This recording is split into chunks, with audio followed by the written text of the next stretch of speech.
Good morning, girls. Previous class we done fluorine, hydrogen fluoride, its properties, chemical and physical properties we done.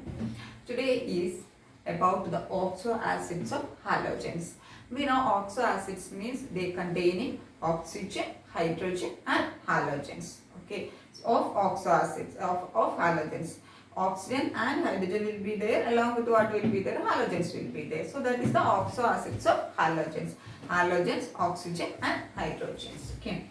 So here in the, it is given in this column, it is given the oxo acids of our halogens. Its structure is important. Okay. So for example, first one is oxidation state. It is +1. That means in this oxo acids, in this oxo acid, halogens are having +1 oxidation states. Okay. So first chlorine. Chlorine, if you are checking HOCl. HOCl means what is the name of that? Hypochlorous acid. Hypochlorous acid. And if you are checking in this case, the halogen is having oxidation state which one? +1. Okay. Then same thing HOBr. HOBr means how we will name it? Hypobromous acid. Okay. Then iodine. HOI. What is it? Hydroiodous acid. Hypoiodous acid. It is hypochlorous acid. It is hypobromous acid. It is hypoiodous acid. And fluorine. HOF. What is it? Hypofluorous acid. Okay. So these hypo acids, hypohalogen acids or hypohalo acids. Okay. Hypohalous acid. Hypochlorous, hypobromous, hypoiodous, hypofluorous. That is hypohalous acid. The oxidation state of halogens are +1. And one important thing is fluorine form only one oxo acid. That is which one? Hypofluorous acid. Okay. So what is the oxidation state of fluorine in this? +1. Okay. Why fluorine form only one oxo acid? Because of its small size and high electronegativity. So fluorine is having only one oxo acid, that is hypofluorous acid. In this case, fluorine is having +1 oxidation state. What is the reason for forming only one oxidation state? Is due to small size and high electronegativity of fluorine atom. Then second oxo acid, in this case the halogens are having +3 oxidation states. Okay. So HOClO, chlorine is forming HOClO. What is the name of this acid? Chlorous acid. What is the name of this acid? Chlorous acid. And if you are checking in this case, the chlorine is having which oxidation state? +3 oxidation state. Bromine and iodine, fluorine. Bromine, iodine and fluorine is not forming which acid? This halous acid. Okay. Generally we can say halous acid. Here it is chlorine, that is why chlorous acid. Okay. Next is +5. In this case in this oxo acids, the halogens are having +5 oxidation state. For example, HOClO2. What is the name of this one? Chloric acid. HOBrO2. What is the name of this acid? Bromic acid. HOIO2. What is the name of this acid? Iodic acid. Okay. And fluorine is not forming. That one also. Fluorine we know only HOF is forming. So in these acids, halogens are having +5 oxidation state. Next halogen having +7 oxidation state. HOClO3. That is known as perchloric acid. What is the name? Perchloric acid. HOBrO3. Perbromic acid. HOIO3. What is that? Periodic acid. So this +7. So fluorine is not forming +7. So generally halogens are having oxo acids with the +1 oxidation state, +3, +5 and +7. And fluorine is forming only one oxo acid, HOF. That is hypofluorous acid. Due to what is the reason? Due to the small size and high electronegativity of fluorine. Next, if you are checking the structure is very, very important. One structure they can ask, draw the oxo acid. They can ask chloric acid, draw the structure of chloric acid, draw the structure of hypochlorous acid, or draw the structure of hypobromous. Anything they can ask. Okay. So it is given HOCl. Very easily it is given HOCl. What is HOCl? We know hypochlorous acid. Next one is HOClO. HOClO means what? Chlorous acid. Okay. Next is, which one is given?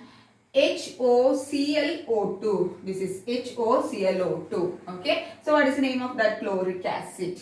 Then next one is HOClO3. What is the name of that perchloric acid? So only in your syllabus, only which one is there, oxo acid of chlorine is given. Okay, structure of oxo acid of chlorine only given. So if they are asking, you have to draw only the structure. Okay, no need of any explanation. So that is clear, all of you. That is about which one, the oxo acids of halogens with their structure.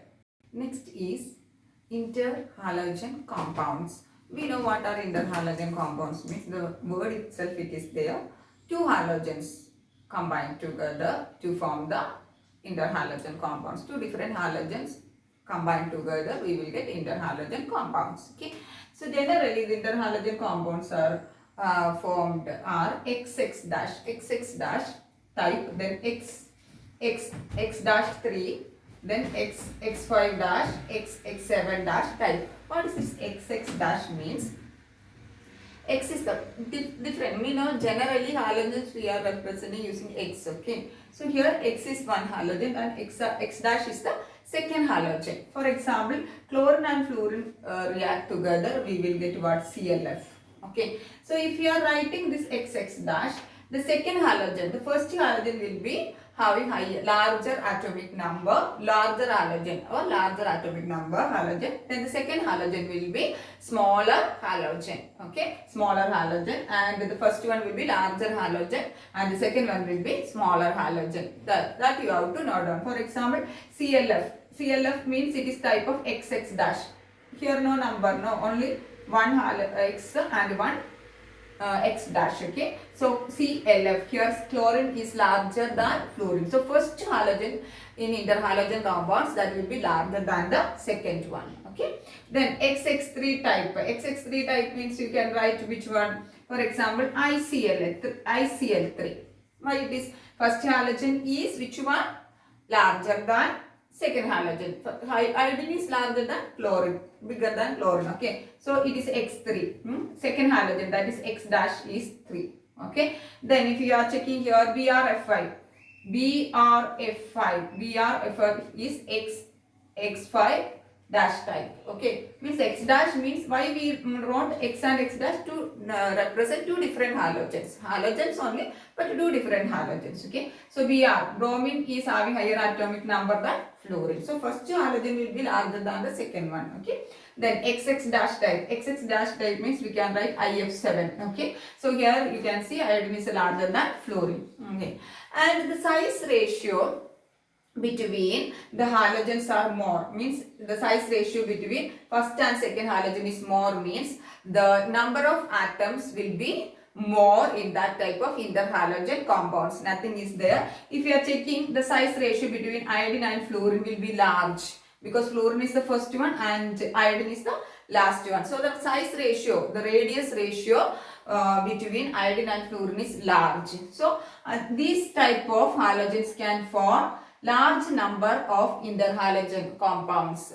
What is that large number atoms interhalogen compounds means? See here you can see IF7. So iodine can combine with 7 fluorine atoms. So IF7 type. Okay. So the radius ratio between the halogens are more, means they can form the interhalogen compounds with the large number of atoms like IF7, like XX7 we can form. Okay, so that means iodine and fluorine is having large difference between their radius ratio. So IF7 is existing. Compared to others, it is not very much easily, it is not formed. Iodine and fluorine can form because the size ratio, radius ratio will be more between iodine and fluorine, because fluorine is the smallest and iodine is the largest one. Okay. Next, the preparation of interhalogen compounds. In textbook, this XX dash is given as XY. XY means to represent two different halogens, but I am feeling XX dash is okay, because XX dash means two, generally we know halogens X we are using, so two different halogens X and X dash, that is easy. In GWith publication it is given XY, so don't confuse why it is XY. Okay, so you can write XX dash, that is good. I am giving in notes also XX dash. Okay, so preparation, the first one is ClF3. Okay, ClF3 means what? Trifluorochloride, okay, or chlorotrifluoride, okay. Yeah. ClF, the nomenclature is not at all liquid. ClF3 is prepared by mixing chlorine and excess fluorine, okay. Heating fluorine and excess chlorine and excess fluorine at 573 Kelvin, we will get ClF3. Direct reaction. ICl we will get by mixing iodine and chlorine in equimolar mixture of iodine and chlorine, we will get ICl. Equimolar mixture, equal amount of iodine and chlorine we have to mix. Okay. Next is BrFi. BrFi is prepared by mixing bromine and excess fluorine, because we know 5F is there, so that is why excess fluorine we will get BrFi. Next is ICl3. ICl3 means by mixing iodine and excess chlorine. Excess chlorine means 3Cl2. Gives ICl3. Next is ClF. ClF is mixed by, you can see here, equal. ClF means one fluorine and one fluorine. So mixing will be what? Equal. So mixing chlorine, equimolar amount of chlorine and fluorine at 437 Kelvin, we will get ClF. Okay. Then BrF3. Here we can see BrF3. By mixing bromine and fluorine, then diluted with water. After mixing and bromine and fluorine, we have to dilute with water, we will get BrF3. Okay. So this is just the interhalogen compounds and their preparation. It is easy, direct preparation. Easily we can prepare. ClF3 means chlorine and fluorine will be there. ICl means iodine and chlorine will be there. BrF means bromine and fluorine will be there. Just you have to know which one you have to take excess and which one is in equimolar and all. So that's about interhalogen compounds and their preparation. Next is the properties of interhalogen compounds. Okay. So interhalogen compounds, generally they are covalent and diamagnetic. Okay. And most of them are volatile solids and liquids at 298 Kelvin.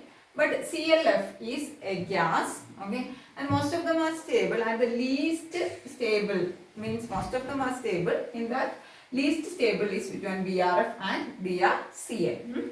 Then if you are comparing their chemical properties, interhalogen compounds are more reactive than halogens. Okay. Interhalogen compounds, for example, if you are taking BrF5, it is more reactive than Br2 and which one?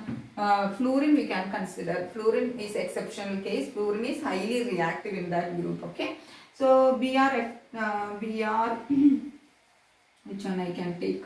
BrCl3 for example. Okay. So Br2 and Cl2. So BrCl3 is more reactive. Generally interhalogen compounds are more reactive than their corresponding halogen. So if you are taking bromine, BrCl3, it is more reactive than corresponding halogen bromine and chlorine. What is the reason is, if you are considering the interhalogen compounds like XX dash, okay, this bond is very weak compared to our halogen XX bond. Okay, so XX dash bond in the interhalogen compounds are weaker than XX bond in the halogen. So it is very easy to break the bond. So that is why interhalogen compounds are very reactive than which one our corresponding halogens, due to XX dash bond is weaker, due to the weaker XX dash bond in interhalogen compound. Except fluorine. Except fluorine means fluorine in that family, fluorine is highly reactive. So compared to interhalogen compounds, fluorine is reactive. Okay, so generally interhalogen compounds are more reactive than the halogens, except which one? Fluorine.